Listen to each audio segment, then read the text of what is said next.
Disclaimer. I apologize in advance for any words that may sound unclear or mumbled. The AI narrator used was a more affordable option, but I took care to ensure that it wouldn't interfere with the flow of the story. You may notice some sentences are slightly compressed, and if you hear the word dot between words, it's likely due to the period being read aloud as part of the sentence. Chapter 18. The afternoon sun warmed the front porch as Danielle pulled into the Strickland driveway in her sleek black car. The engine purred softly before she shut it off and stepped out with a warm smile. Her long dark hair was pulled into a stylish high ponytail, and her outfit was attention-grabbing in every direction: tight high-waisted leather pants that hugged her curves, paired with a crisp white button-up shirt tucked just enough to show off her waist. Kelly opened the front door just as Abby bounded down the steps, a little purse over her shoulder and a huge smile on her face. "You sure about this?" Kelly asked Ethan, who stood behind her with his arms crossed. "She's with Danielle," Ethan replied casually. "And her friends. It's the mall, not a rave. Relax." "I am relaxed," Kelly said, not sounding relaxed at all. "It's just... Danielle's what, 18? Why is she spending so much time with a 14-year-old? It's weird." "She's a mentor, Kel," Ethan said. "That girl turned Abby's life around. Plus you've met her. She's respectful. Smart. Don't overthink it." Abby waved from the car window. "Love you guys. Be back by 8. Danielle gave a charming little wave before sliding back into the driver's seat. The car pulled away and Kelly watched it vanish down the street, arms still folded tightly. "I just don't want her getting too attached," she murmured. At the mall, the car pulled into the parking lot near the food court entrance. As soon as it came to a stop, Abby practically leapt out, excited to meet her friends. Danielle stepped out behind her, casually adjusting her blouse and slinging her purse over her shoulder. Heads turned. Especially his. Abby's guy friend, Chris, a slightly goofy but sweet boy who clearly liked Abby but never admitted it, stood frozen. His jaw dropped. "That's your dance teacher?" he said, eyes wide. Even Abby's two girlfriends, Kendra and Layla, gawked. "No way," Kendra said, staring. "Are you kidding? She looks like she belongs on the cover of a fashion magazine." Danielle walked around the car with the grace of a runway model and the casual ease of someone used to attention. He smiled at the group. "Hey everyone," she said warmly. "You must be Abby's crew." Chris didn't respond, his eyes hadn't left her. Layla elbowed him. "Earth to Chris." Abby, a little embarrassed, rolled her eyes. "Yep, that's Danielle. My teacher." Danielle grinned. "I figured I'd hang around for a bit and let you guys do your thing. I'll be nearby if you need me." They nodded, still slightly starstruck. As the teens walked ahead, whispering to each other in awe, Danielle stayed behind for a moment, watching. Smiling. But her eyes didn't follow the group for long. They drifted to her reflection in the glass storefront window. And for just a split second her smile faded. Her jaw clenched. She adjusted her shirt cuff and followed slowly, walking like a ghost in the middle of a life she was still deciding whether to reclaim or destroy. Inside the mall, the group moved from store to store with the energy only teenagers could carry. Abby was laughing with her friends, holding up shirts and sparkly accessories while Chris lagged behind them, still clearly distracted by Danielle's presence. Danielle trailed along at a comfortable distance, just close enough to stay part of the group but never overbearing. She let them lead the way, asking questions here and there, offering the occasional fashion tip with a soft confidence that made her feel less like a chaperone and more like a friend. In the middle of their shopping spree, Danielle stepped out of a boutique holding a few glossy bags and handed one to each of the girls. "What's this?" Layla asked, shocked. "Just a little something," Danielle said with a grin. "You've all been so good to Abby." Abby peeked into her bag and gasped. "This necklace, Danielle, it's beautiful." Kendra found a designer wallet in hers. Layla pulled out a soft cardigan with the tag still on. Even Chris, trying not to look completely overwhelmed, was handed a sleek chain bracelet. "You didn't have to do this," he muttered. "I wanted to," Danielle said. "You're Abby's people." Abby turned and hugged her. "You're the best." All three girls circled around her now, giggling and hyped. "Seriously," Kendra said, "you're not just cool, you're like movie character cool." "Yeah," Layla added, "if I had a teacher like you, I'd never miss a single class." Chris, still stunned, mumbled, "I don't even dance and I kinda want to join your studio now." Danielle laughed. "Well, you're adorable." Chris turned a shade of red that matched the shopping bags. As they moved on to the next store, Abby's heart was full. Her friends adored Danielle. Everything was perfect. But as they walked ahead, Danielle stayed a few steps behind, watching, not smiling this time. Her eyes lingered a little longer on Abby. Back at the house, the late afternoon sun poured through the living room windows. Ethan sat on the couch, flipping through channels without really watching. Kelly stood near the window, arms folded tightly across her chest, staring out at the empty street. "They've been gone a while," she said quietly. "They're at the mall," Ethan replied, glancing at the clock. "Teenagers lose track of time. It's normal." Kelly didn't answer. Ethan muted the TV and looked over. "All right, talk to me. What's really on your mind?" Kelly turned, her eyes searching his. "I don't know. Something just doesn't sit right with me." "About Danielle?" he asked. She nodded. "I can't explain it," she said, pacing now. "She's beautiful, polished, perfect even, and I know she's been amazing for Abby, but there's something off." Ethan raised a brow. "Off how?" "She's too perfect. Abby worships her. And I've seen the way Danielle watches people, especially me. It's like she's looking for something." "Maybe she's just protective of Abby," Ethan offered. "She probably knows what it's like to be treated unfairly." Kelly shook her head. "No, it's more than that. It's like she's constantly evaluating me, testing me, like she's waiting for me to slip up." Ethan leaned back on the couch, thoughtful now. "She hardly talks about her past," Kelly continued. "No parents, no siblings, no history. Nothing. And don't you think it's strange how someone her age runs a business like that on her own? Where'd she come from, Ethan?" He looked at her, this time more seriously. "She's not just some girl who likes to dance," Kelly said firmly. "She's something else. And I don't know if that's good or bad yet." Ethan sighed, rubbing the back of his neck. "You think she has some kind of agenda?" "I think she's been through something," Kelly said. "Something that changed her. And I don't think she's finished dealing with it." Ethan looked down for a long moment. "Abby loves her." "I know," Kelly said, softer now. "Which is why this matters." The room fell silent. Outside, the wind rustled the trees. Inside, the tension finally settled between them, quiet, unresolved, but acknowledged. Ethan didn't dismiss it this time. The front door swung open and Abby rushed inside, holding a large, glossy designer bag in both hands. "Mom, Dad, you have to see these." Danielle followed behind her at a slower pace, smiling politely, her heels clicking softly against the floor. Abby plopped the bag onto the couch and carefully lifted out a pristine pair of Louis Vuitton sneakers, glimmering under the overhead light. "Danielle got them for me after practice," Abby said, beaming. "A late congrats for the competition." Kelly blinked once, her smile twitching at the corners. "Louis Vuitton?" Abby nodded, bouncing on her heels.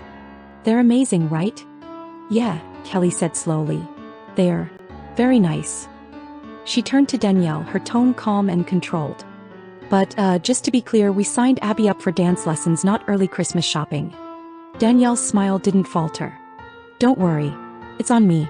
I won't charge you extra." Kelly's jaw tightened slightly. "That's not what I meant." Ethan, standing nearby, chuckled and gave Danielle a small nod. "Well, I think it's really generous of you. Thanks for buying that for our daughter." Danielle turned to him, eyes softening just slightly. "It was no problem," she said. She glanced at Kelly one more time, just a flicker of something unreadable in her expression, and then walked gracefully toward the door.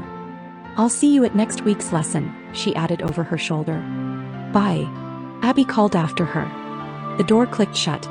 Abby was already gushing over how she'd wear the shoes to school. Ethan looked impressed. But Kelly just stood there watching the closed door. Still smiling. Still silent. And suddenly more convinced than ever that something wasn't right. Outside the window, the first snowflake touched the ground. Chapter 19. The house smelled like cinnamon and pine. The tree sparkled with golden lights and neatly wrapped gifts shimmered beneath it. The fire crackled in the living room, and soft music played in the background while Kelly adjusted the food on the dining table. Then came the sound of a car pulling into the driveway. Abby raced to the window. "She's here," she shouted with pure glee, practically bouncing. "Danielle's here." She bolted to the door, flinging it open just as Danielle stepped out of her sleek black car, her heels crunching lightly against the snow. She wore a cream-colored winter coat and carried armfuls of gift bags, each one beautifully wrapped, with ribbons curled to perfection. "Merry Christmas," she called. Abby ran to help her. "I've got it." Inside, the warmth of the house greeted her.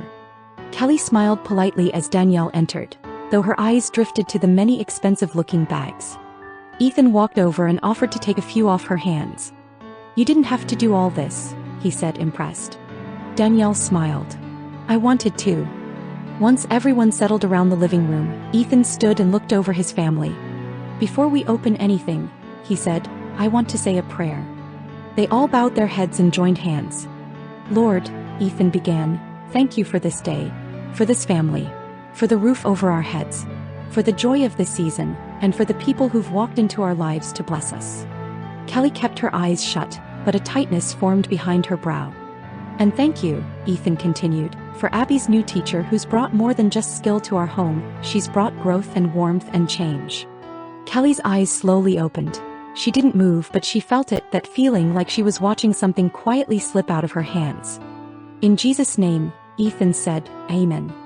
"Amen," Danielle echoed softly, her voice sweet and composed. They began opening presents. Danielle had gone all out. Kelly received a high-end skincare set, a silk scarf from Italy, a candle set from a luxury boutique, and a rare tea sampler imported from Japan. "Oh wow," Kelly said, forcing a smile. "Thank you." Ethan opened his gifts next: brand new leatherwork boots, a sleek silver watch, and finally, a hand-carved sculpture of him kneeling beside a young girl, holding her hand. "This is beautiful," he said, touched. "Is this supposed to be Abby?" Danielle nodded. "That's how I saw her. With you." Ethan hugged her tightly. "Thank you. This means a lot." But as he sat back down, he kept looking at the sculpture, specifically the girl's face. There was something in her eyes. Something almost familiar. Then came Abby's turn. Danielle handed her a stack of beautifully wrapped boxes. Abby tore into them like a little kid on Christmas morning. Inside she found a custom monogrammed dance duffel bag, a personalized water bottle with her initials and a silhouette of a dancer, a pair of limited edition studio sneakers in her favorite color, designer leggings and matching sports bras, a set of professional-grade stretch bands, a handmade leather-bound journal, a heart-shaped locket with a picture of Danielle and Abby taken after the dance competition, and lastly, a framed photo of the whole Strickland family. Abby squealed with joy. "Oh my gosh, Danielle, this is amazing." She leapt forward and hugged her tightly. "Thank you. You're the best." Danielle smiled, returning the embrace with warmth. "I just wanted you to feel loved," she said softly. "Like family." Ethan looked touched. Kelly stared at the photo, and something in her gut twisted. This wasn't a dance teacher. This was a replacement audition. That evening, the sky was an overcast gray, matching the cold pit forming in Kelly's stomach. She sat in her parked car just across from Danielle's dance studio, engine off, fingers tapping anxiously on the steering wheel. The front doors of the studio opened and out walked Danielle, perfect as ever. Hair in a loose braid, oversized coat draped elegantly over her shoulders, boots clicking lightly as she strolled toward her car with her keys in hand. Kelly waited until she reached the driver's side, then stepped out of her own car and crossed the lot. Danielle turned slightly at the sound of footsteps. She smiled, pleasant, composed. "Mrs. Strickland." "Hey. I know what you're doing," Kelly said, tone sharp and quiet. Danielle tilted her head. "Doing?" "Don't," Kelly snapped. "Don't play dumb with me." Danielle's eyes narrowed just a touch, the corners of her mouth curving into the faintest smile. "I'm not sure what you mean." Kelly took another step forward, steady but angry. "I won't let you take my husband from me." Danielle blinked. "Excuse me? You're trying to become some kind of mother figure to Abby to one-up me and then move in on Ethan." Danielle blinked again, then she actually laughed. "Ew," she said flatly, her voice dry and unimpressed.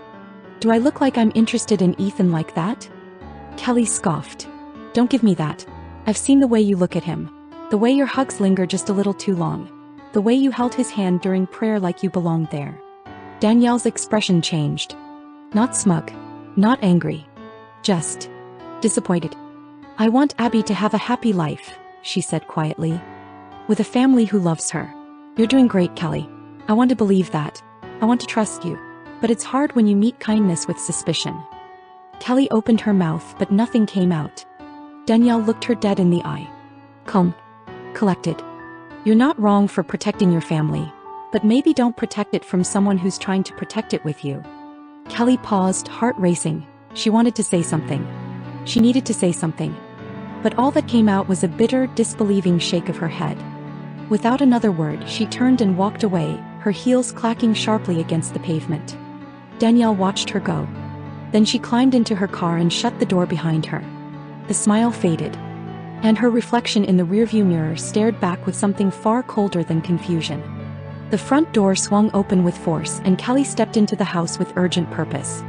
She didn't even take off her coat, she went straight for the living room where Ethan sat reading the news on his tablet. "We need to talk," she said, her voice firm. Ethan looked up. "Everything okay?" "No," she snapped. "Not even close." He set the tablet down, already bracing himself. "What happened?" Kelly stood over him, her arms crossed, her eyes lit with frustration and something deeper, something unsettled. "I don't want Abby going back to that studio." Ethan blinked. "What?" "I don't want Danielle in our lives anymore." He stared at her, stunned. "Wait, what are you talking about?" "I talked to her," Kelly said. "Outside the studio. And I don't care how sweet or charming she is, there's something off, Ethan. I've been saying it. You haven't been listening." Ethan rose from the couch slowly. "Kelly, come on. Danielle's been good for Abby. She's more confident, more disciplined. She loves her." "She idolizes her," Kelly shot back. "And it's not healthy. Danielle has inserted herself into our family like she belongs here. The gifts. The praise. The long hugs with you. She wants something from us, Ethan, and I felt it. She's pushing boundaries constantly." Ethan sighed. "She's 18. Maybe she's just trying to feel like part of something. That doesn't make her dangerous." Kelly stepped closer. "I'm not saying she's dangerous. I'm saying I don't trust her. And I don't want Abby being emotionally attached to someone who's clearly trying to take my place." Ethan looked conflicted, his jaw clenched, hands on his hips. "So what do you want me to do? Pull Abby out of something that makes her happy? Break her heart?" "I want us to set limits," Kelly said, more controlled now. "She's the dance teacher. That's it. From now on, no gifts, no personal bonding, no private hangouts. Just lessons. That's all."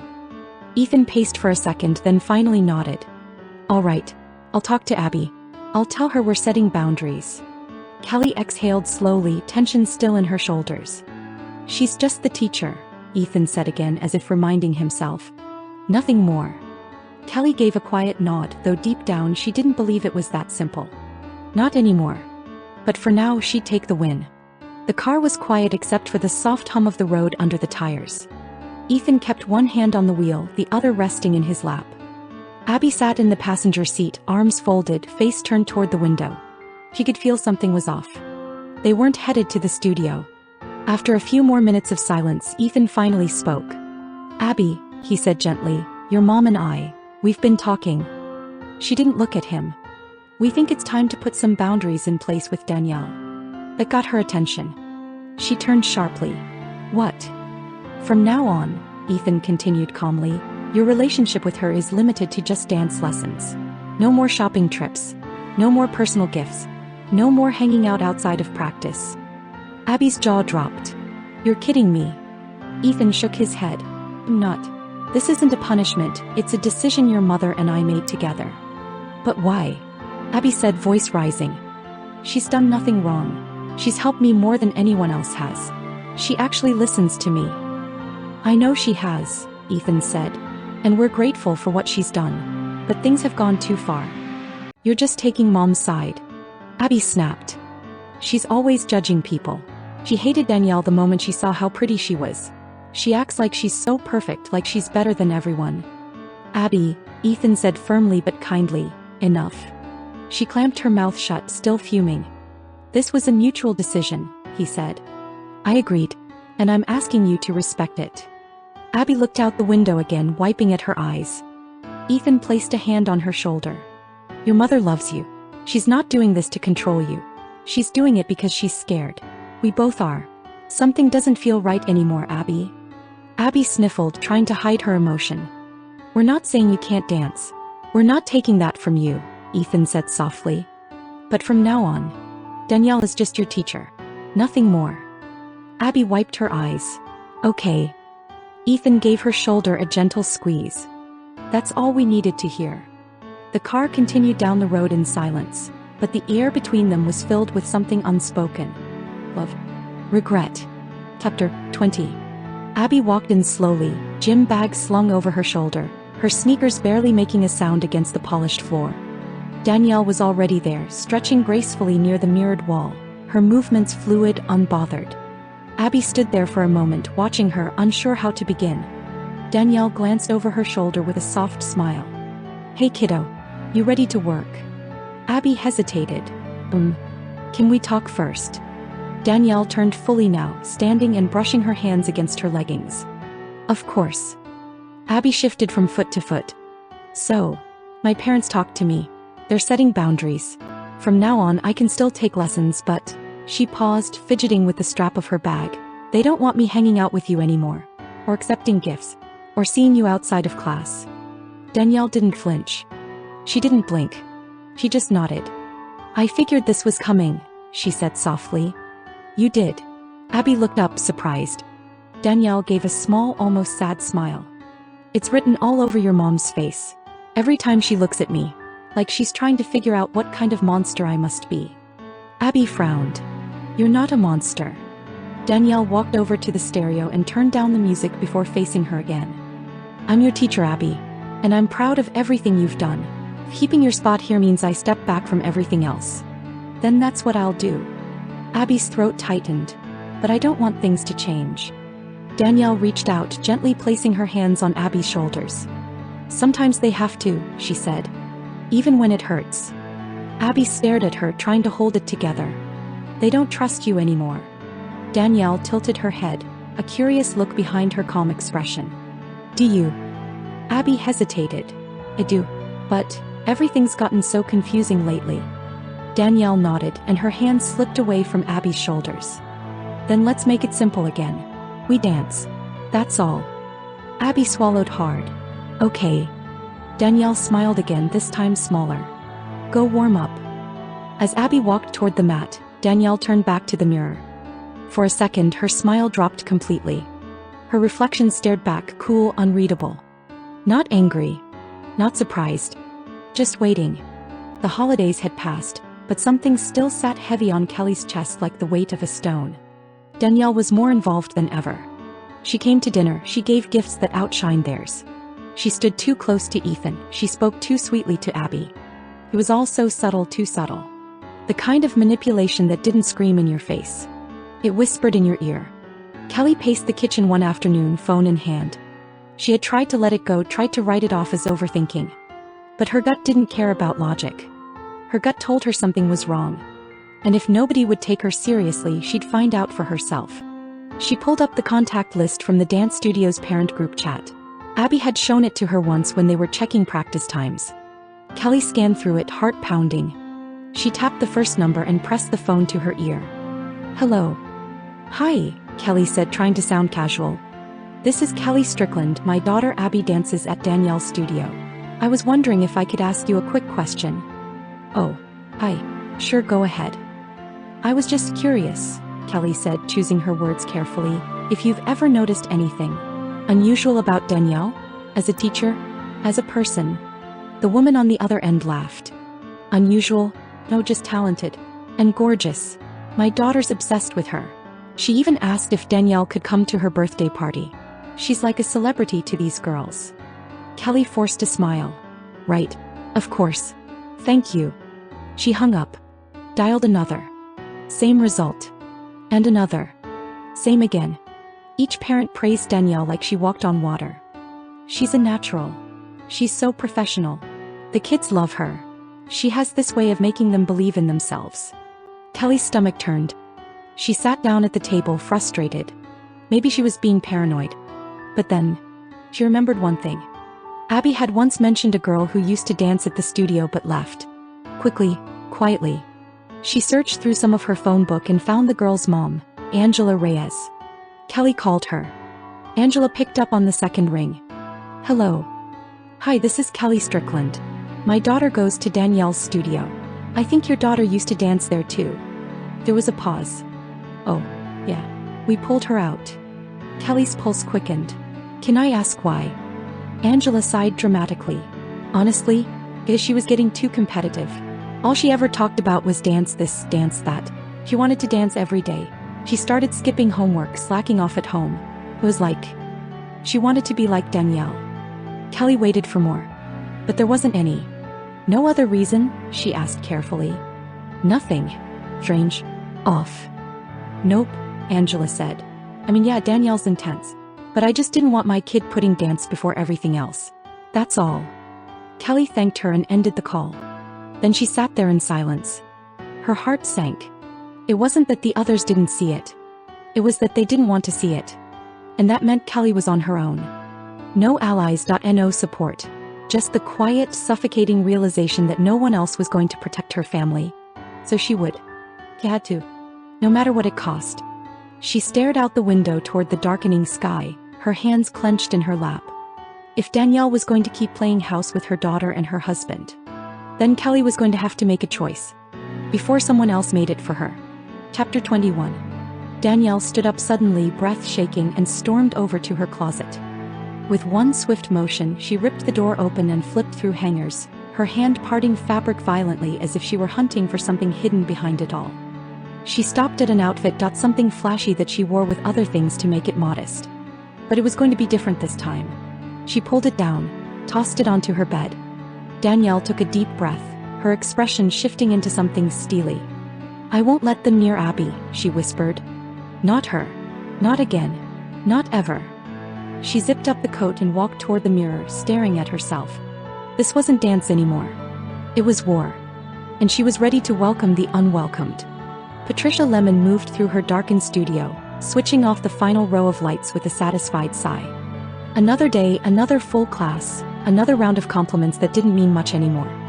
She gathered her things from the front desk, humming quietly to herself as she reached for her bag. Click, click, click. The unmistakable sound of heels on hardwood echoed through the otherwise empty space. Patricia turned. Standing in the doorway, bathed in the soft blue glow of the exit sign, was a girl, no, a young woman with a look that could stop traffic. Danielle. She wore a shimmering, barely buttoned fantasy-style blouse that sparkled under the low light, and a tight black leather skirt that clung high up on her thighs. Her makeup was perfectly done, smoky eyes, rich lips, every detail designed to captivate. Her dark hair was up in a Chinese-style ponytail and flawless, like she had just stepped off the cover of a high-glamour magazine. Patricia's lips parted, her eyes dragging over the figure in front of her like she was about to unwrap a gift. Well, she said with a smirk. Who are you, pretty girl? Danielle stepped forward, feigning nervous energy, her voice soft and sweet. I'm sorry. I didn't mean to interrupt. You're not interrupting anything, Patricia said, leaning against the desk, clearly intrigued. You lost or lucky. Danielle gave a shy smile, letting her lashes flutter for effect. Actually, I know who you are. Oh, Patricia's eyebrow rose. You're Patricia Lemon. You taught those dancers on that one pop tour, what was it, Nova Star? Patricia chuckled, clearly flattered. Among others. You're amazing, Danielle said, still in character. Your spins, your footwork. Your whole presence. I watched one of your classes once. I've never seen someone move like that. Patricia straightened, glowing from the praise. Well, I'm flattered. Danielle took a step closer, eyes wide with innocent admiration. Do you ever give autographs? Patricia grinned. For a fan like you? Absolutely. Danielle smiled sweetly again. But behind her perfect makeup and shy expression, her mind was razor sharp. This wasn't praise. This was the setup. And Patricia had no idea who she'd just let her guard down for. Patricia leaned casually against the edge of her desk, clearly savoring every second of Danielle's presence. You sure you're just here for an autograph? She asked, eyes flicking down again with shameless boldness. Danielle kept her smile small and nervous, stepping back just a little. I admire your work. That's all. Patricia chuckled low. You've got a beautiful voice to match that body, sweetheart. Danielle looked away, her cheeks flushing on cue. When Patricia reached out to tuck a strand of hair behind Danielle's ear, Danielle gently pulled back, Oh, sorry, Patricia said with a teasing grin. Bad habit. I get handsy around pretty girls. Danielle said nothing. She just kept her eyes wide, her voice airy. Would you like to see some of my moves? I've been practicing something I thought you'd appreciate. Patricia's eyes lit up like a child promised candy. I'd love to.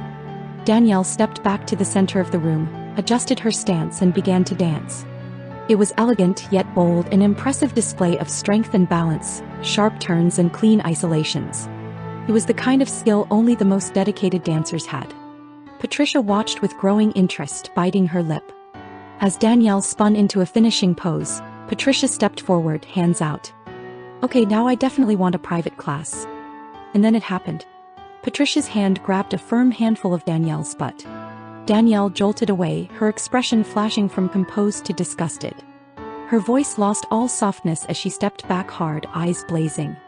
You really don't know what no means, do you? Patricia blinked, caught off guard by the sudden shift. She raised her hands with a guilty smile. Hey, come on now. I've got bad manners, yeah, I admit it. Especially around sexy women like you. Danielle straightened, her face cold and sharp now. You're not as good of a dancer as they all say. The room went dead silent. Patricia's flirty expression vanished, her pride visibly stung. Excuse me. Danielle tilted her head, a slow, amused smirk pulling at her lips. I mean, you're okay. But your lines are sloppy, your posture's outdated, and half your technique is lifted from YouTube choreography. Patricia's mouth dropped open, her voice rising defensively. I trained international stars, legends. I've been doing this longer than you've been alive. Danielle slowly circled her like a shark in deep water. And yet somehow, you don't know the difference between teaching and stripping in front of teenagers. Patricia's face turned pale, her jaw clenched. Danielle stopped, inches from her face, voice like ice now. Don't worry. I'm not done dancing yet. Patricia stood her ground, her arms crossed now, though the confidence behind her posture had started to waver. Danielle's smirk widened. You think this is still a game? Patricia scoffed. All I did was touch a little. You mooned a bunch of high school girls, Danielle snapped, her voice cutting through the air like glass. Parading around in that pathetic excuse for a bodysuit, calling it empowerment. You think that's edgy? You think that's brave?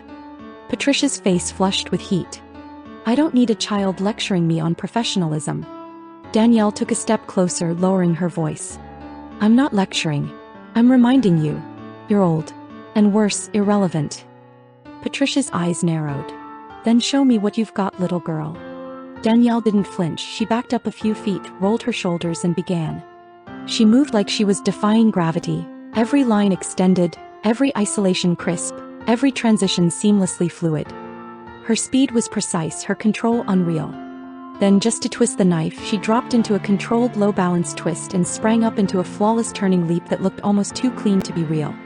Patricia's face tensed. Still, she launched into a copy of the same moves, surprisingly strong and accurate. Years of experience carried her through, and for a moment she stood tall again, victorious. Danielle only nodded with mild approval. Cute, she said. Try this. She took a breath, and then her body folded backward, vertebrae by vertebrae, until her hands touched the floor. But she didn't stop. She bent further, her spine arching into a full circle. Then, balancing on her hands and feet, she rolled forward like a wheel. 1 full circle. 2, 3, 4, 5. At the end of the 5th, she sprang up into a perfect ballet spin, landing without wobble, her hands gracefully extending like a swan in flight. Patricia stared. Danielle turned her head slightly. Don't do it. Patricia blinked, still stunned. Seriously, Danielle said again. Don't do it. Patricia's jaw set, she took 2 steps back, braced herself and began to bend. But she wasn't built for it. She forced the arch, jaw tightening in pain as she tried to mirror Danielle's move. Her back gave a sickening pop. Patricia screamed, collapsing sideways onto the floor. Danielle's heels clicked toward her as she pulled out her phone. Oof. That sounded expensive. She tapped the emergency number and put it to her ear, her tone instantly concerned. Yes, I need an ambulance. A woman's hurt herself during a rehearsal. Back injury. She can't get up. Her voice was calm, even compassionate. But her eyes never stopped smiling. She knelt beside Patricia and gently stroked her hair back. You should have listened. You really should have listened. Patricia groaned in pain, unable to reply. Danielle leaned close, voice barely above a whisper. You don't get to dance half-naked around little girls anymore. The flashing red and blue lights cast a chaotic glow across the front of Patricia's studio. The ambulance doors swung open as EMTs rushed in, lifting Patricia gently onto a stretcher. She groaned in pain, her back immobilized, face twisted in both agony and fury. 2 police officers stood nearby, taking down information from the EMTs. She said it was a dance accident, one of them said, jotting notes. Then Patricia turned her head toward them, her voice raspy but desperate. She attacked me. The officers exchanged a look. Who? One asked, stepping closer. Patricia's eyes narrowed. The girl. Danielle. She did something to me. I tried to stop her. The officers immediately turned and approached Danielle, who stood calmly by the studio wall, arms folded, her expression unreadable. You Danielle? Yes. Ma'am, we're going to need to ask you a few questions. Can you step outside with us? She nodded, her voice polite. Of course. Once outside, they gently guided her toward the car. We've received a claim of assault. Until we get a better picture of what happened, we're going to have to detain you for questioning. Danielle said nothing. They placed the cuffs around her wrists, firm but not rough. She slid into the back seat of the cruiser without resistance. Inside the studio, one of the officers scanned the front desk area, spotting a small red light flashing behind the front computer monitor. Security cameras live, he muttered. They accessed the feed and pulled up the footage from the last 2 hours. It didn't take long. They saw everything. Danielle walking in. Patricia leering. The multiple attempts to touch Danielle, who visibly backed away each time. The grab. The dance challenge. And finally, Patricia pushing herself too far against multiple warnings and collapsing from her own ego and recklessness. Danielle never laid a finger on her. Within minutes, the cruiser door opened again and the same officer leaned in. Ma'am, he said, his voice more respectful now. We reviewed the footage. You didn't do anything wrong. In fact, it's clear you were trying to avoid contact. Danielle just raised her eyebrows slightly. They uncuffed her and she flexed her wrists gently. You're free to go, the officer said. We apologize for the confusion. The paramedics are taking Ms. Lemon in for observation. We'll be filing a report. Thank you, Danielle said, her voice calm as ever. As she walked back toward her car, her heels clicking against the pavement, she didn't look back. She didn't need to. Because people like Patricia always destroyed themselves. All Danielle had to do was give them the space to try. Chapter 22. The morning sun peeked through the blinds of Danielle's apartment, casting soft gold across her hardwood floor. She sat at the edge of her neatly made bed, sipping tea, calm as ever. Her phone buzzed. She glanced down at the screen. Unknown number. I swear I will burn your little studio down with you in it. Danielle blinked once. No surprise. No fear. Just quiet interest. Another buzz. Unknown number. You are a despicable human. Manipulative. Dangerous. I should have known you were unstable the moment I saw you. Danielle took another slow sip of tea. Buzz. Unknown number. I didn't mean any of that. Please delete those texts. I just want to talk. Maybe we can discuss what happened with Patricia. Why you had to provoke her like that. Can we just be civil? Danielle stared at the screen, her expression still and unreadable. Then a slow, satisfied smile spread across her lips. 2 birds with 1 stone, she whispered to herself, her voice silk-wrapped steel. She set her cup down, screen still glowing with Mrs. Lynch's unraveling. Danielle didn't need to threaten. She didn't need to shout. People revealed themselves eventually. And Mrs. Lynch had just stepped into her own trap. Later that afternoon, the Strickland family sat in the living room, half watching a local news report flicker across the TV. Abby was on the floor, texting friends while Ethan scrolled through emails. Kelly had just set a load of laundry down when the words on the screen caught her ear. Breaking news tonight involving 2 prominent names in the local dance scene. The anchor's tone was serious. Ethan looked up. Abby turned to face the screen, her phone forgotten. Earlier this morning, Silver Creek High dance coach Leslie Lynch was arrested following a threatening message sent to a local dance instructor. Danielle Rose withheld due to ongoing investigation. Police confirmed that the text message included a direct threat to burn the instructor's studio down while she was inside. Abby gasped. Mrs. Lynch. The anchor continued. Meanwhile, famed choreographer Patricia Lemon remains in the hospital following a self-inflicted injury during a late-night rehearsal. Police are investigating Lemon for a possible false report filed against the same dance instructor. Surveillance footage appears to contradict Lemon's original statement. The living room went silent. Ethan immediately grabbed his phone. "I'm calling her." He tapped Danielle's name and waited. She answered almost immediately, her tone calm. "Hey, Mr. Strickland. Are you okay?" Ethan asked, standing up. "We just saw the news." "I'm fine," she said smoothly. "I wasn't harmed. The police reviewed everything. I didn't touch either of them."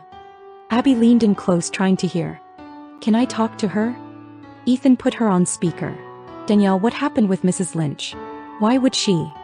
"She found out about Patricia," Danielle said. "Apparently they're friends. Or at least they protect each other when it's convenient." "She threatened to kill you," Kelly said, her voice tight. "Yes," Danielle replied. "But don't worry. I'm not afraid of her." After a few more questions, Ethan finally said, "Well, I'm glad you're okay. We'll talk later, all right?"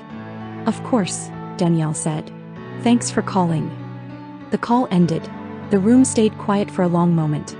Kelly's arms were crossed, her jaw tight. Ethan looked at her. "Say what you're thinking." "I don't like it," she said quietly. "That's two people who've crossed paths with Danielle and ended up in legal trouble or the hospital." "Because they crossed her," Ethan said. Kelly frowned.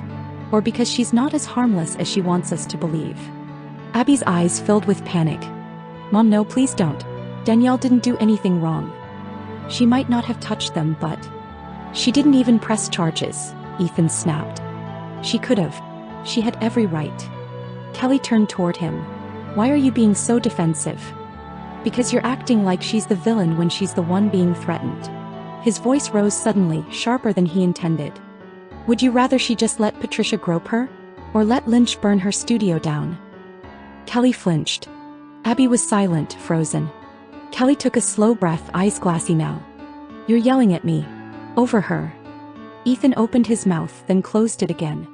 Kelly stared at him, heartbroken, then quickly turned and walked out of the room, tears spilling quietly down her cheeks. The door to the bedroom closed behind her. Abby looked at her dad, voice barely a whisper. "She's scared." Ethan sank back onto the couch, rubbing his face with both hands. "Yeah," he muttered. "I think we all are." Later that evening, the Stricklands sat in the living room again, the mood heavy with unresolved tension. The doorbell rang, and this time no one rushed to answer it. Abby stayed seated, her head low. Ethan stood slowly and opened the door. Danielle stepped in, looking as calm and composed as ever. Her hair was tied neatly back, and she wore a fitted gray coat over black slacks and boots. She greeted them with a nod. "Thank you for inviting me." Ethan motioned toward the couch. "We need to talk." Danielle took a seat, folding her hands in her lap. Abby sat close by, anxious. Kelly stood near the entry to the kitchen, arms crossed. Ethan started, his voice steady. "We've seen the footage. We've heard the news. And we need to understand everything, Danielle. No holding back." Danielle nodded. "I understand." She launched into the story, not missing a detail: how she'd learned about Patricia, how disgusted she'd felt realizing that Abby and other teens had been exposed to Patricia's near-naked display, how she had gone to confront her, and yes, how it had turned into an unofficial dance-off after Patricia got defensive. "She grabbed me. Multiple times," Danielle said firmly. "And when I warned her not to push herself, she did anyway. Her injury wasn't my doing, it was her own pride. And frankly, karma." Kelly didn't flinch. "What about the outfit? The one you wore that night? You told Abby not to dress inappropriately, and then you show up in a whorish club outfit." Danielle blinked, smiling lightly. "It wasn't about the outfit. It was about control. She expected someone shy and weak. I wore something she wouldn't expect, from someone she thought she could overpower." Kelly narrowed her eyes. "You wore it to bait her." Danielle tilted her head. "No. I wore it to remind her that confidence isn't about skin. It's about intent." "And the dance battle?" Ethan asked, his tone skeptical. "You didn't provoke that?" "She challenged me," Danielle said simply. "I performed. He imitated. I warned her. She ignored me. What happened next wasn't my fault." The room fell quiet for a beat. Finally, Kelly let out a shaky breath. I'm sorry, but we can't be part of this anymore. Danielle's smile didn't budge. What are you saying? Ethan swallowed hard. We're grateful for what you've done for Abby. But we're ending the lessons. Your services are no longer needed. Danielle turned to him, eyes sharp but still calm. Would you really do that to your own daughter? Ethan's brows furrowed with confusion. Danielle's smirk curved just slightly. Ethan hesitated, unease creeping into his eyes. Yes. For her safety, we have to put Abby first. We're sorry, Danielle. Kelly stepped forward, voice cool. You've overstayed your welcome. Danielle stood slowly, gathering her coat with grace. But just before she reached the door, she looked over her shoulder, her voice light and airy. Overstayed? That's funny. This is only the third time I've ever been in your home. She turned fully now, her tone like a gentle dagger. You're the one who was always in mine. And with that, she giggled softly, turned the handle and walked out, elegant, unshaken, and still in complete control of the room she'd just left. Chapter 23. The house was quiet, but the air inside was heavy. Ethan sat at the kitchen table, rubbing his forehead while Kelly leaned against the counter with her arms crossed, staring into nothing. Neither of them had touched their coffee. Abby was at their feet, begging.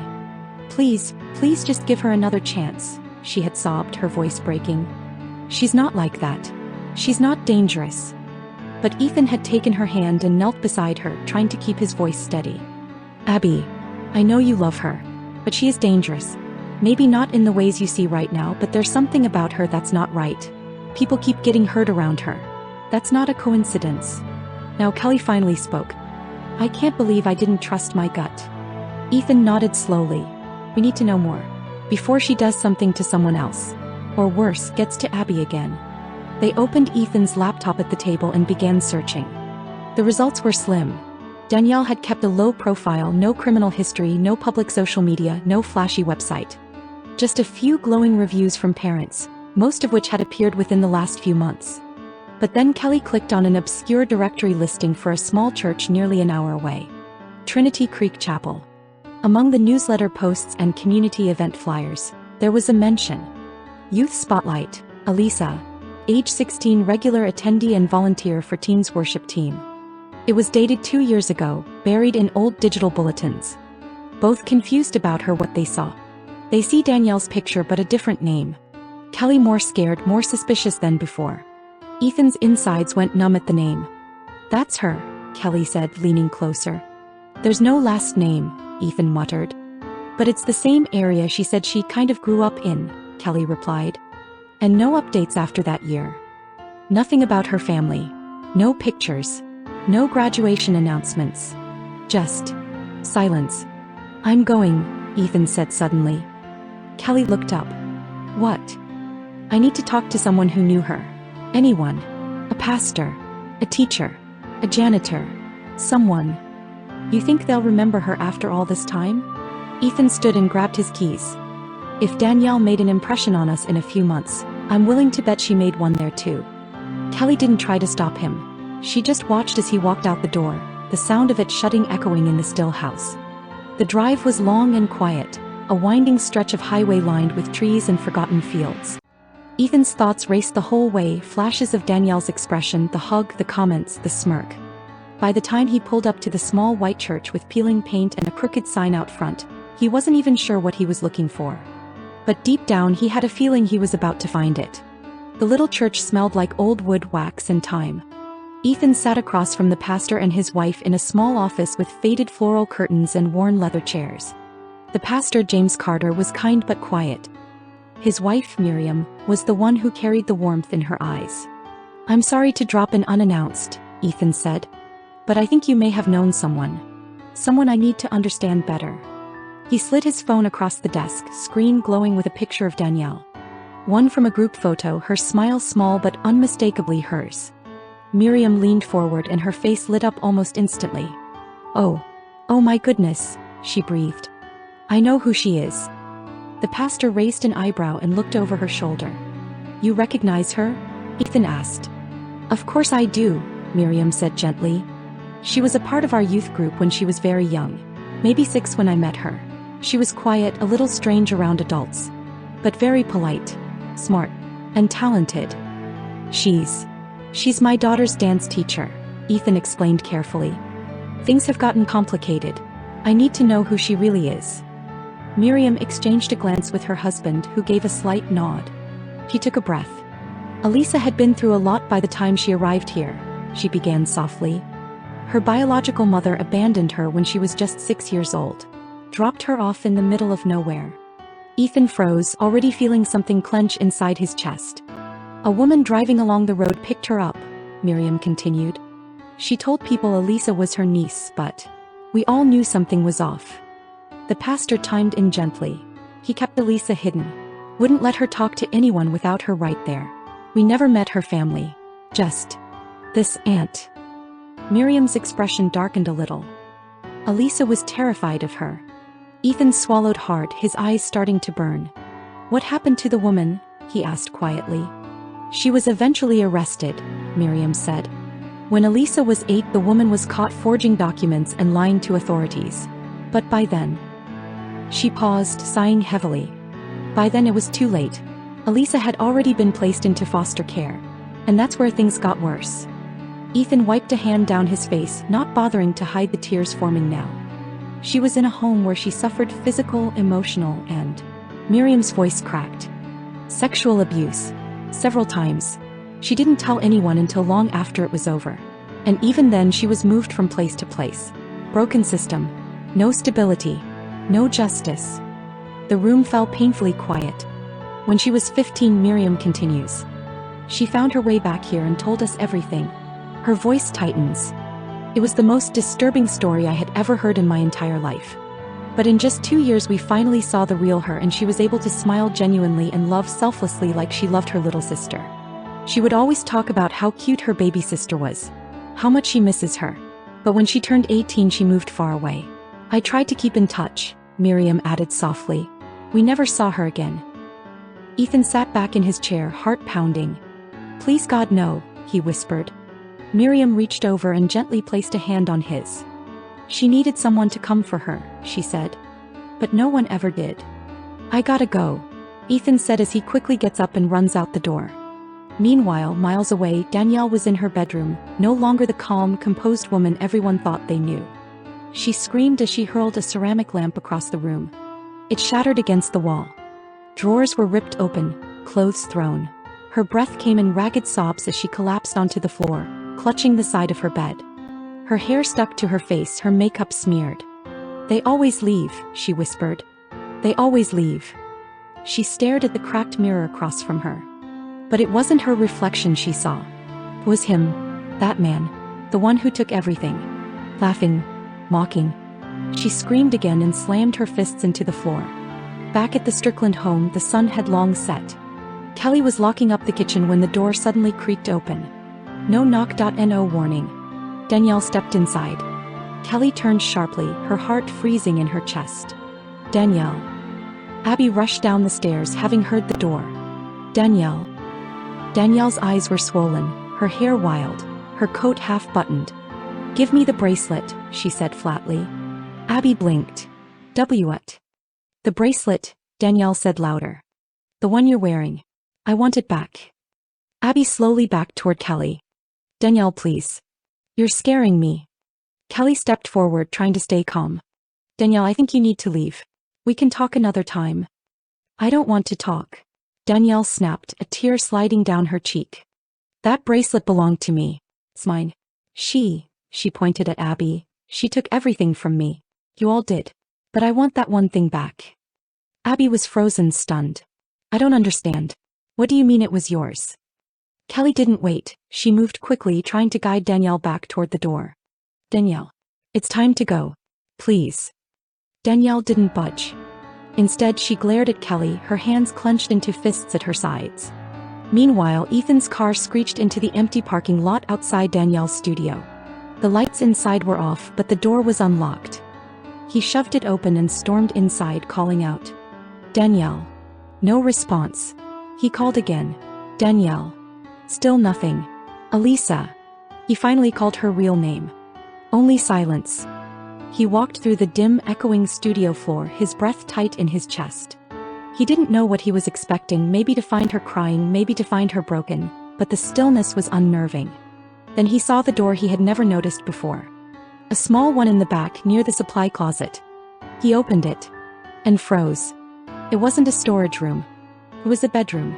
Small, dark, private, just a mattress on the floor, a lamp, and some clothes folded neatly in a corner. There were empty teacups and candle stubs scattered on the dresser. On the wall above the bed were taped photos. Dozens of them. Ethan's heart dropped. They were pictures of his family. Kelly at the grocery store. Abby walking out of school. Him standing in the driveway waving. There were even older photos printed off social media and slightly curled. Some of Abby dancing. Others looked like screenshots from videos. Ethan's legs nearly gave out. She's been watching us. He stumbled backward, breath coming faster, chest tightening with dread. No, no, no. He turned and bolted out of the room through the studio, out into the cold night air. He threw himself into his car and peeled out of the parking lot. "Please be okay," he whispered over and over. His foot slammed the gas pedal to the floor as the wheels screamed onto the road. And all he could think was, she just wants to come home. She's been in our lives far longer than we knew. Back at the house. Abby stepped forward, trembling. "This isn't you. You're not like this." Elisa's scream cut through the air. "You don't know who I am." Another tear slipped down her face, her voice cracking with rage and grief. "You took everything. And I have nothing."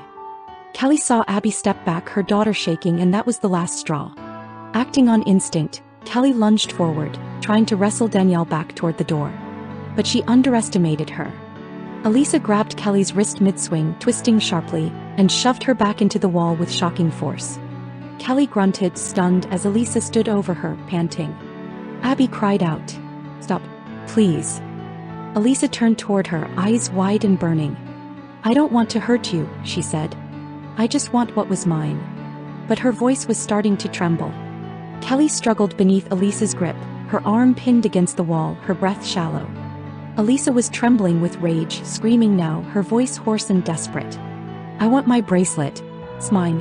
She stole it from me." Abby sobbed nearby, frozen in place, terrified and heartbroken all at once. "Danielle, please stop." But Elisa wasn't listening. Her eyes were wild, her mind consumed. And then two strong hands grabbed her shoulders and yanked her backward with force, throwing her off of Kelly. "Elisa Danielle Strickland." A voice roared her full name. She froze. Then she spun around, breath ragged, her eyes locking with his. He stood there, panting, staring at her with something she had never seen before in his eyes. Recognition. "That's enough," he said firmly. "Elisa, I know who you are." She blinked, stunned, her breathing slowed, but her body trembled even more. Ethan's voice cracked with emotion. "I never stopped looking for you. Not since the day your mother came home without you. Not since I screamed at her, asking where my little girl was, and she wouldn't answer. I didn't know if you were alive, but I never stopped hoping. Never." Tears filled Elisa's eyes. Her lips trembled. Her hands dropped to her sides. Kelly stared in shock. Abby looked up at her dad, confused and shaking. "Dad, what are you saying?" Ethan turned toward her, tears streaking down his cheeks. "Abby, please, the bracelet. Give it to me." Abby hesitated, then slowly took it off her wrist and handed it to him. Ethan gently reached for Elisa's hand, his daughter's hand, and slipped the bracelet back where it belonged. "You're right," he said softly, choking back tears. "This is your bracelet. I gave it to you when you were a little girl. I promised you it would always be yours. And it is. And so am I." Her lips parted, but no sound came out. "You hear me?" Ethan whispered, pulling her closer. "I'm your father. I've always been your father. And I will always be your father." With a shattering sob, Elisa collapsed into his arms, her body trembling violently as she cried against his chest. All the pain, all the loss, all the years of abandonment came pouring out at once. Ethan wrapped his arms around her, holding her as tightly as he could, his hand cradling the back of her head. "It's all right now, baby girl," he whispered through his own tears. "I'm here now. Daddy's here." No one in the room moved. Not even Kelly. All they could do was listen to the sound of a broken heart finally being held again. The room was still. Ethan's arms wrapped tightly around Elisa as she wept into his chest. The years lost, the pain buried, the desperate longing, it all poured out at once. As the tension slowly drained from the room, and the storm of the past finally gave way to something softer, Ethan looked down at Elisa, still in his arms, still his little girl, and a thought tugged at the back of his mind. He gently pulled away just enough to look her in the eyes. "Hey," he said quietly, "can I ask you something?" Elisa wiped her tears and nodded. "That sculpture you gave me for Christmas," he continued, voice steady, "the one with me and the little girl kneeling beside me." She looked down, the ghost of a smile tugging at the corner of her mouth. "That wasn't Abby, was it?" Elisa shook her head slowly. "No," she whispered. "That was me." Ethan's breath caught just for a second. "I wanted to tell you," she said, her voice soft and fragile. "I wanted to see if you'd know. If maybe part of you remembered me like that." He looked at the shelf by the couch. And there it was, the sculpture still there. "I stared at it so many times," he said. "Something about her. It didn't quite look like Abby, but I didn't want to say it out loud." Elisa nodded, her voice barely above a whisper. "I hoped you'd see me." Ethan's eyes brimmed again. "I always saw you, baby girl," he said. "Even when you were gone." And with that he pulled her back into a tight embrace. The one he never stopped looking for. The one he'd finally found. Abby slowly stepped forward. Her voice was soft, a little shaky. "But sure. You're really her." Elisa pulled back slightly, blinking through tears, her lip trembling. Abby took another step. "I don't remember much. I was so little. But I remember. You were my hero." Elisa stared at her, her eyes wide, full of something between awe and guilt. "I remember when Mom came home screaming," Abby continued. "That you were gone. That you'd disappeared. And we never saw you again." Ethan looked down, his heart pounding, but didn't interrupt. Kelly stood still by the wall, her own face wet with silent tears. She had never been Elisa's real mother, nor Abby's, not at first, but in that moment she didn't feel like a stranger to either of them. Elisa turned to Abby and Kelly, her hands trembling. "I'm so sorry," she whispered. "I didn't mean to hurt you. I didn't mean for it to go this far. I didn't know how to come back." Abby's eyes welled up again, and without another word she ran forward and threw her arms around her sister. Elisa caught her and hugged her tightly, both of them sobbing into each other's shoulders. The years between them, the fear, the confusion, the ache fell away. "I missed you," Abby cried. "I missed you too," Elisa whispered. "Every day." Then suddenly Kelly stepped forward, unable to hold back any longer. Her arms wrapped around both girls, pulling them in close. Her shoulders shook with quiet sobs as she held them. "I'm so sorry," she whispered. "I didn't know. Your father told me so much about you." Elisa sank into the embrace, no longer holding anything back. He was a daughter, sister, and finally, she was home. The three of them, Elisa, Abby, and Kelly, remained wrapped in each other's arms for what felt like forever.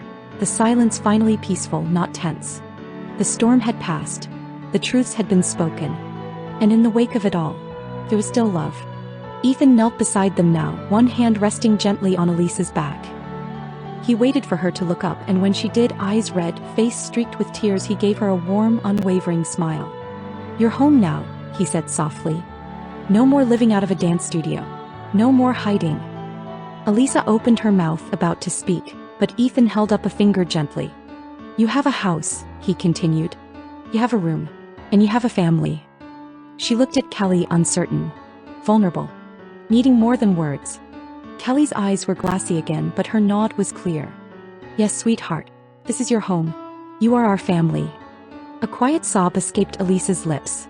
Ethan gave a gentle chuckle. "You can still teach dance if you want. Lord knows you're brilliant at it. But from now on you come home at night. Where you're safe. Where you belong." Elisa nodded quickly, wiping her face, laughter breaking through her tears. Yes. I'd love that." Abby grinned through her own tears, grabbing Elisa's hand. They all stood together, messy, tear-stained, shaken, but finally whole. After all the years of pain, Elisa wasn't just the mystery in the background anymore. She was a daughter returned. And she was home. Who would have guessed that Danielle was actually Elisa all along? Who would have imagined that Ethan was her father? And not just any father, but a truly good one. Abby didn't just gain an incredible dance teacher. She got her big sister back. I've read too many stories and watched too many movies where the abandoned sister ends up broken, either dead or institutionalized. But that's not what happens here. This is only the beginning of the chaos for the Strickland family.